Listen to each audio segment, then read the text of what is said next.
What's up, guys? It's Coach Grant with First Down Training, and today we're going to be breaking down some of the best route runners you guys can study to help improve your route running, just to make your routes a little bit more crisp, and just for you guys to create some separation. So we're mainly going to be focusing on technique today of all these routes. So we're going to look at Antonio Brown, Jerry Jeudy, Keenan Allen, and then Davante Adams. I think those are some of the best guys that you can study. And guys, if you want to break down your own route running with myself, send me film that I could break down just like how I break down these videos. Check out that link in the description that says submit your film for a film breakdown. You could send up to 5 clips a month, depending on the plan that you choose for me to break down, just like this. Send it back to you with drills you can do to improve those specific aspects. Hope to get you guys signed up on that soon. Let's get started. So the main thing we're going to be looking at here is this post corner by Antonio Brown. So I think we're going to talk about mainly how his arms are important and how sudden he is when he changes direction. Okay, so you see when he comes off this route, we're going to play at full speed. He breaks to the post, takes 5 steps to the post, very sudden, and he uses his arms to get him back downhill. So I think that's one of the key things and a lot of people don't understand when you're trying to get out of a break. So you see when he breaks here to the post, right, he shoots his body to the inside, fully commits his shoulders, fully commits his hips, right? That's going to get this DB to go towards the inside of the field as well. So now he's going to take this thing to the inside for 5 steps. So 1, 2, 3, 4, 5. And then he's going to make this sudden break on the 5th step to the inside, right? He's selling this deep corner or post corner, I mean.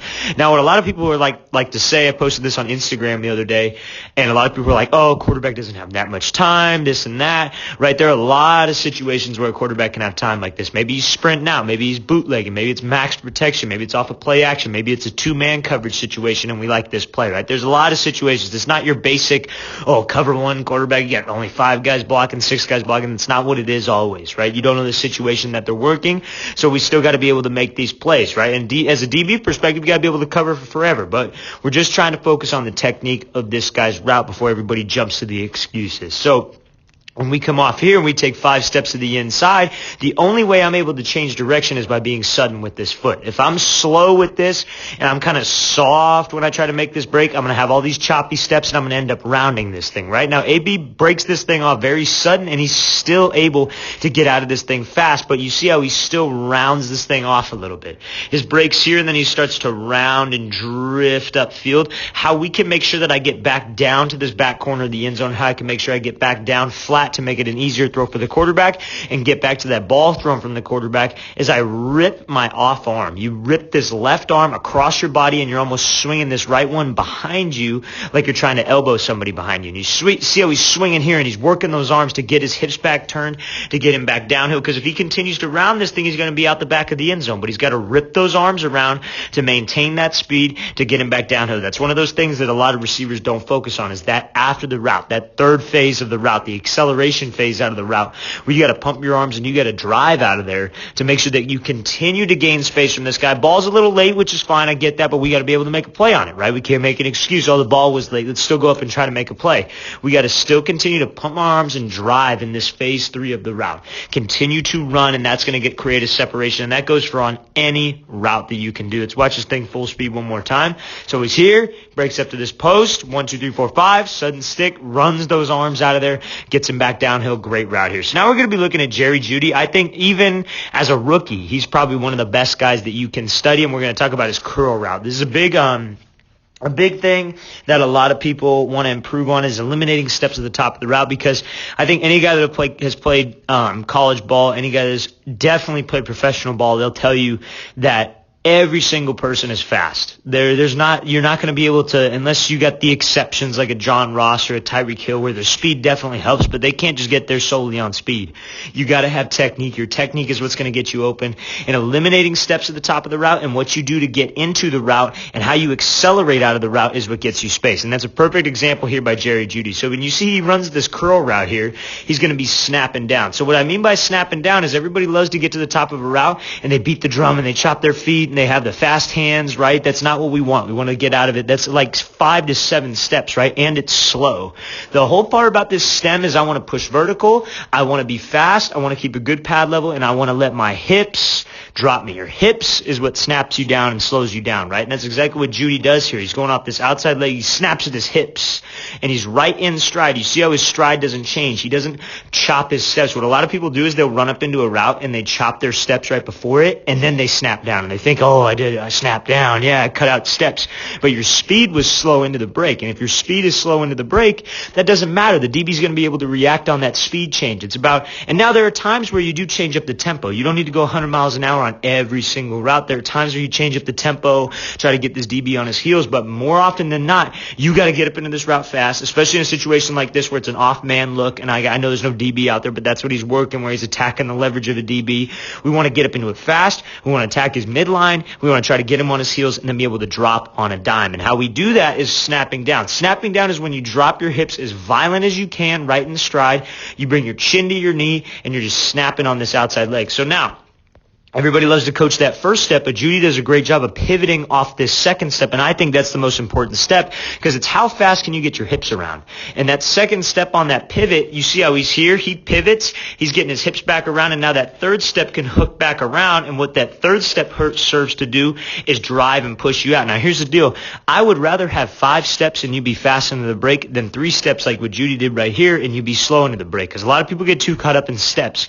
They think I got to take only 3 steps at the top, so my speed doesn't matter. If I take 3 steps, I'm eliminating steps and I'm going to be out faster. That's not the case. If you slow down, the DB is going to react on your speed, and he's going to break on this ball even easier than if you would have taken 5 steps being fast into the break, right? So I would much rather have 5 at the top than 3 at the top if you're going full speed. But obviously the goal is full speed with 3 like what we're doing right now. That's why Jeudy's a great guy to study. So you drop your hips, you stay in this explosive position. You see how his chest is coming down, his feet are underneath him. A lot of people do this and their feet will be out in front of him and they'll lean back. His chest is down, he's snapping here, pivot, hook back around, and now you see his arms are going to run him out of this thing, and he's driving those arms out of the break, coming back to the ball. This is a great route here, getting around. He's running out of this break, right? A lot of people come to a curl and they'll lean back and they'll try to turn out of this break. He's running in and then running out. That's the key to being a great route runner. You got to run in, eliminate time at the top of the route, get this DB on his heels by making everything look like a vertical, try to cut down steps, accelerate out of the break. That's how you create separation, and it shows how much separation Jeudy creates. Let's watch this thing full speed one more time. This is a great example of him coming around, 1, 2, 3. Out of this break, run out of there, drive out of there, least amount of steps. So now we're going to be looking at Keenan Allen.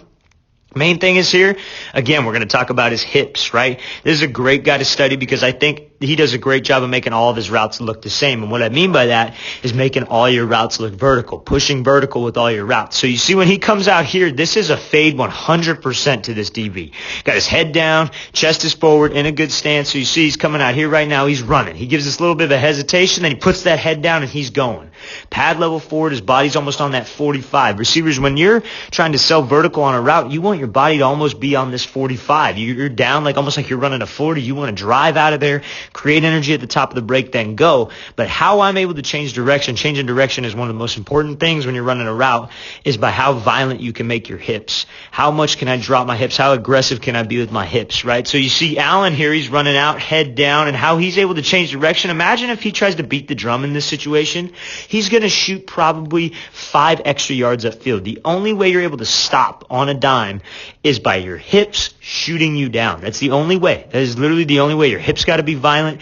If you slow down, a lot of people think I could just stand up and I get out of it in 2 steps. You're not running full speed enough. If you think you can make any break like that besides maybe a dig in a zone coverage situation, you're not getting out of the break fast enough. You got to be able to run into it full speed and use your hips to drop you. It's going to take you about 3 to 5 steps in whatever situation. That's how long it should take you, right? So you see Allen here, he's running full speed. He has to be as violent as he can. He's dropping that chin to his knee and his hips are snapping down, and he's out of this thing in 3 steps, 4 steps. So he's coming here, 1, 2, 3, 4 out of this stop route.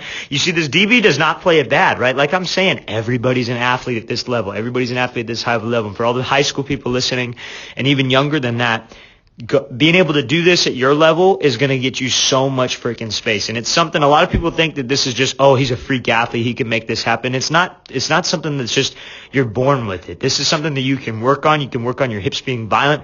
All the stupid cone drills that you guys do where you got 80 cones out there and you just beat the drum around each one and you're just out there just sweating at that point. You're just doing cardio. Work drills where you don't need 100 cones. You need maybe 2 cones where you just run and you work on dropping your hips.